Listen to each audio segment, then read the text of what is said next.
గొలి రామేపల్లి సర్పంచ్ అభ్యర్థి గ్రామ ప్రజలకు లేడీ పార్స్ గుర్తుకు ఓటు వేసి భారీ మెజార్టీతో గెలిపించాలని కోరుతూ రోడ్లు, డ్రైనేజీలు, ఐకెపి సెంటర్లు, భూమి సమస్యలు, ఇందిరమ్మ ఇళ్లు, పేదలకు సహాయం, నీటి సమస్యలు వంటి అన్ని సమస్యలను పరిష్కరించేందుకు నిస్వార్థంగా అందుబాటులో ఉండి పనిచేస్తానని హామీ ఇచ్చారు.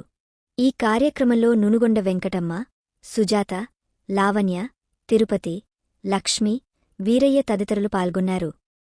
నునుగొండ అంచెలి, గోలిరామేపల్లి, రామడుగు మండల్, కరీంనగర్ జిల్లా. గోలిరామేపల్లి ప్రజలందరికీ నా విజ్ఞప్తి, నేను ఈ ఊరు సర్పంచ్గా పోటీ చేస్తున్నాను. నన్ను అత్యధిక మెజారిటీతో గెలిపియగలరని ప్రార్థిస్తున్నాను. నేను సర్పంచ్గా గెలిచిన తర్వాత మన నునుగొండపల్లె నుంచి మనం ఎటు వెళ్ళాలన్నా మనకు రోడ్డు సౌకర్యం లేదు. దాన్ని నేను కంపల్సరీగా పూర్తి చేస్తాను. అలాగే మన నునుగొండపల్లి నుంచి గోలిరామేపల్లె విలేజ్కి వెళ్ళడానికి కూడా రోడ్డు లేదు. దాన్ని కూడా కంపల్సరీ బాగు చేస్తాను.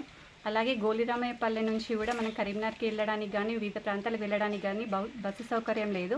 అది కంపల్సరీ బస్సు వచ్చేటట్టు నేను చేస్తాను. మెయిన్ ముఖ్యంగా రోడ్లు అయిపోయిన తర్వాత డ్రైనేజీ సిస్టమ్ కూడా బాగాలేదు, దాన్ని చేపిస్తాను.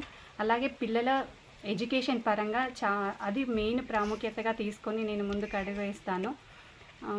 అలాగే స్ట్రీట్ లైట్లకు కూడా చాలా ఇబ్బందిగా ఉంది. సోలార్ సిస్టమ్తో ఈ స్ట్రీట్ లైట్లు కానీ, అలాగే చేతి పంపులు బోర్లు ఉన్నాయి కదా, అవి కూడా సోలార్ సిస్టమ్తో దాన్ని నడపడానికి నేను అది చేస్తాను.